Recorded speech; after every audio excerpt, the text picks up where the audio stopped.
Chapter 2 The Hunt. Date February 13th, 2230. Locale Ch2 homeworld. A lone tower made of stone and copper stood out from the jungle canopy. Its interior was made of copper-like metal walls. Copper lights illuminate the orange haze-filled halls. The main chamber was a circular room with a panoramic window encircling the entire chamber. In the room's center was a large chair and a console unit. A scaly clawed hand taps at the console screen while adjusting the dials and knobs to hone in on the alien signal. The console's user let out a disgruntled growl once he located the signal's origins. The Cedar's ancestral homeworld. The hand reached over to pull one of the knobs, ejecting the data trapezoid. The clawed hand pulls the data trapezoid from the ROM unit. The rest of the beast stood up from his chair. 4 jointed tusked mandibles extend from its fang-filled jaws. Its yellow eyes are deep in its sockets, and a mane of tubular, dreadlock-like tendrils flow down from its head. The rest of the creature resembled a man with 2 strong arms and legs. Typical of the Ch2, he wore fishnets covering his chest, arms, and legs, with patches of metal covering his groin, shoulders, knees, and elbows. The hall door opens up. A female walks through it. Ch2, clan elder, Dodak Ian wishes to see you. The female informed the information master. Ch2 looked at the female. She had a voluptuous and muscular figure with curves in the right places, with tight abs and typical of female Ch2. She was much taller than the male. Ch2 reached over at the taller female shoulder to take it. He clicked his mandibles politely. Thank you, Joe Tiateka. I have something to report to the clan elder. He steps back before leaving the circular room. He walks down a flight of stony stairs before opening the side passage door. The steamy jungle air hits him. He flares his mandibles as he inhales the fresh air. He quickly bounds to a large tree branch before making his way to the great stone city. Ch2 stopped to see the jackal-like reptilians adorned with thick bony spikes across its back and shoulders called hellhounds, or predator dogs, were chasing large crab-like zabin bugs to the river shore before devouring it. Soon, a pack of dog-like creatures called predator hounds stumbled up on the predator dog's quarry. The bigger hounds barked aggressively at the smaller spiked dogs. The dogs quickly form a line between the hounds and their kill. The leading hound charges into the line of dogs, using brute force to break the line, but the spiked predator dog's bone spikes impaled the stupid beast. The other hounds barked viciously, as they were now forced to seek other options. The sound of tree trunk snaps. The dogs and hounds charged into each other. The hounds backed away when the dog's bone spikes came too close to them. Soon the trunk breaker came barreling down the forest. A massive reptilian bear-like creature bellowed angrily at the dogs and hounds. It walked on its knuckles with its massive claws curved away from the ground. Its back was adorned with 2 rows of massive triangular dorsal plates, which it uses to regulate its body temperature. The smaller predatory creatures quickly retreated in the forest.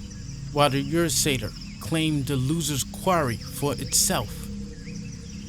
Zerachande continued off towards the city, massive stone walls separating the city from the jungle. Zerachande leaped from the tree branch onto one of the wall's gargoyles. The stone wall statues were made in the likeness of honored warriors. This one was made in honor of the late Ch2, nicknamed Deadeye, Zerachande's mother and mentor. Zerachande slaps his hands together as he apologizes for dirtying her statue before continuing up the wall. He passes through the slums of the Untouchables. Weak and barely clothed, the Untouchables lay around underneath tents made of animal hide. Zerachande growls to himself, disliking the treatment these Yautjas receive. Zerachande reaches the second wall. Rather than using the entrance, he scales the walls until he enters the city's interior. There, the homes of the Blooded were a stark contrast to the Untouchables.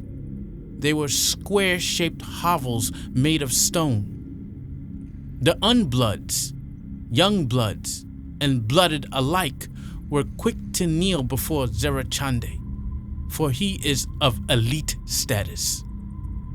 A group of warriors walk in from a neighboring ally.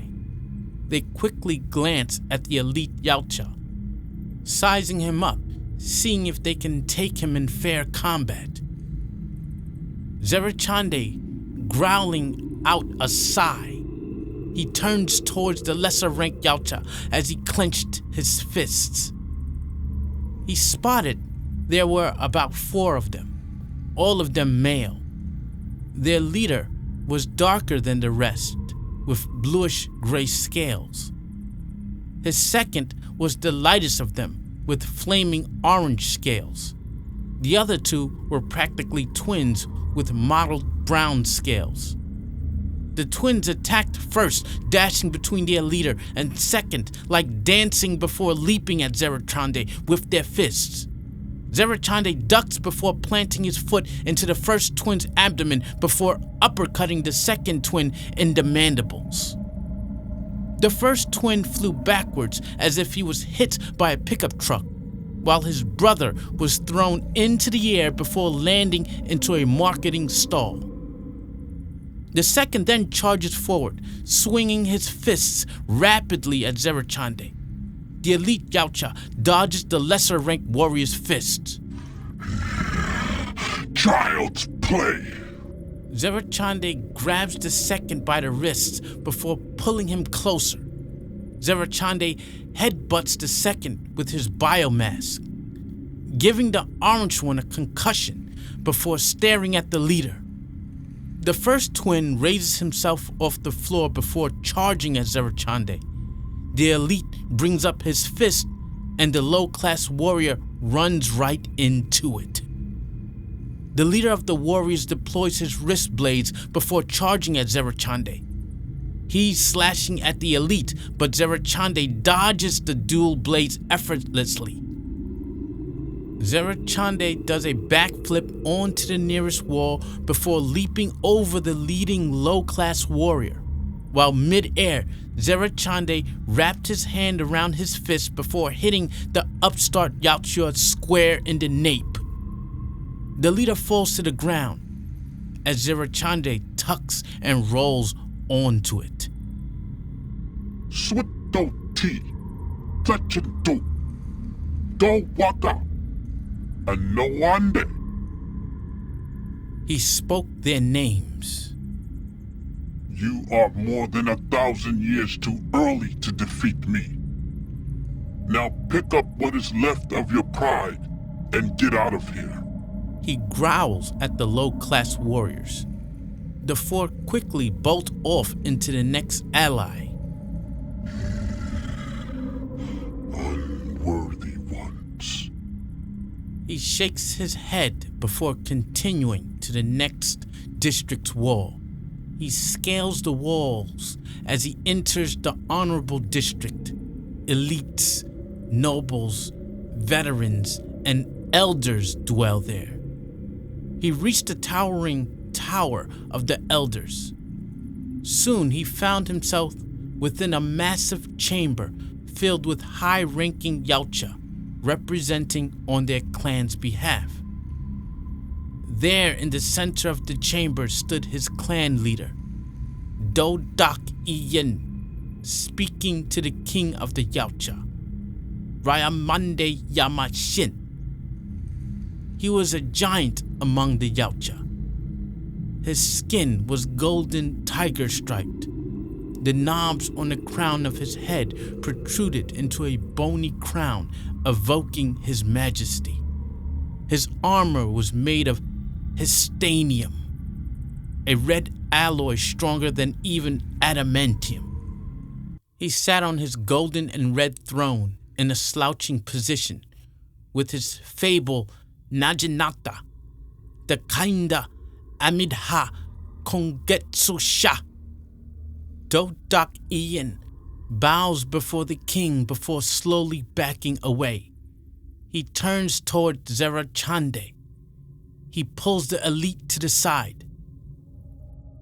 Zerachande, I have ill news about your father, Zeriachi. He has joined the ranks of the Bad Blood clans. Zerachande's eyes widen. He clenches his fist, barely able to contain his ire. Which of the Bad Blood clans did he join? Zerachande clicked his mandibles. The Black Death clan. Dodak Iyen saw the anger in his pupil's eyes. Do not go looking for him. You are no match for him. He is more dangerous than a Kandi Amidha queen. Not even your late mother could stop him. Heed my words well, and you might live long enough to reach clan elder one day. His expression softens as he remembered another matter. Now, I've heard from Joe Tiatika that you have something to report. Zerachande pulls out the data trapezoid, then slides it into his wrist computer. A hologram of the galaxy is projected. Zoom. The planet Mala is displayed, which then turns red. Mala? The forgotten Malakak homeworld breathes again? Dodak Iyen turns around to walk outside. Gather the lower ranks. We of the Laughing Skull clan are going on a hunt.